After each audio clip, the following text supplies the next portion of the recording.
नमस्कार दोस्तों, मैं हूं उज्जवल सरकार और आपका स्वागत है यूएस के ग्लोबल पर।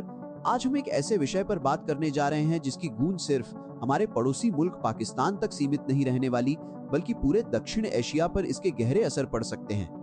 पाकिस्तान में इस वक्त जो राजनीतिक और सामरिक उथल-पुथल चल रही है, वो केवल एक आंतरिक मामला नहीं रह गया है। खासकर जब बात उनके न्यूक्लियर कमांड की हो, तो ये पूरे क्षेत्र के लिए एक गंभीर चिंता का विषय बन जाता है। हम बात कर रहे हैं पाकिस्तान के 27वें संवैधानिक संशोधन की।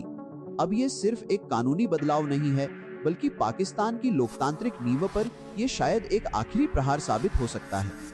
ये सिर्फ सत्ता का हस्तांतरण नहीं, बल्कि वहां के न्यूक्लियर कमांड के कंट्रोल का एक बहुत बड़ा खेल है, जिसे समझना वाकई में हम सबके लिए बेहद जरूरी है।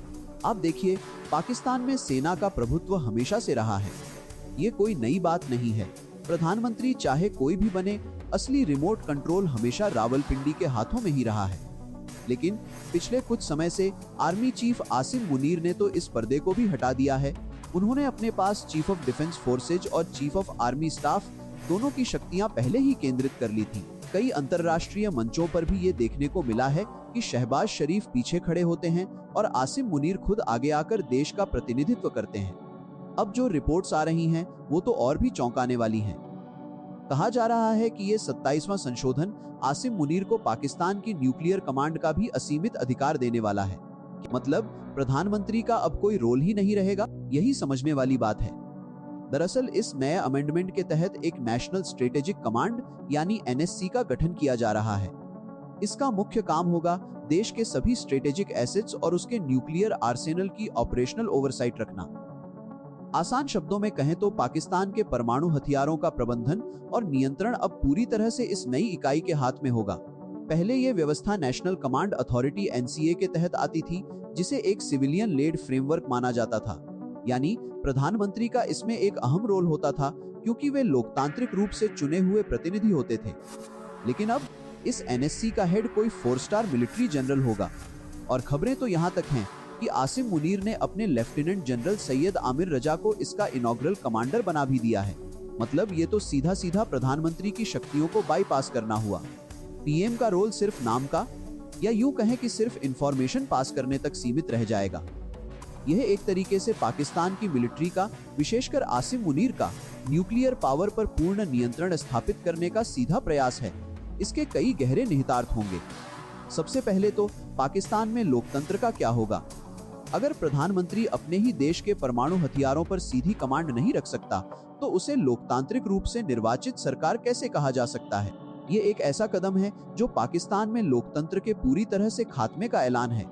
हमें याद है, इमरान खान और आसिम मुनीर के बीच भी इसी तरह का टकराव हुआ था, जहां इमरान खान ने अपनी लोकतांत्रिक शक्ति के बल पर न्यूक्लियर कमांड पर नियंत्रण चाहा था, जिसका अंजाम हम सबने देखा। इमरान खान को किस तरह सत्ता से बेदखल किया गया और फिर उनके साथ क्या हुआ, ये तो किसी से छुपा नहीं है। दूसरा बड़ा पहलू है चीन का प्रभाव। रिपोर्ट्स बताती हैं कि ये नया एनएससी मॉडल चीन की रॉकेट फोर्स के ब्लूप्रिंट से काफी मिलता जुलता है। पाकिस्तान खुले तौर पर चीन के साथ अपने डिफेंस इंडस्ट्रियल और टेक्नोलॉजिकल इंटीग्रेशन की बात कर रहा है। इसका सीधा मतलब है कि पाकिस्तान अब अपने सामरिक और रक्षा क्षेत्र में चीन का एक जूनियर पार्टनर, या यूं कहें कि पूरी तरह से उस पर निर्भर होने की ओर बढ़ रहा है।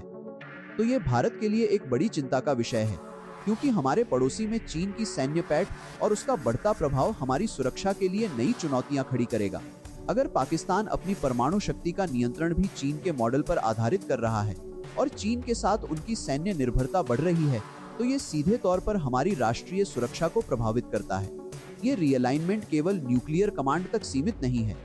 आसिम मुनीर ने पिछले 2 सालों से ही कमांडर्स कॉन्फ्रेंसेस बंद करवा दी थी, जो सेना के विभिन्न कमांड स्ट्रक्चर्स के बीच बातचीत का मंच थी।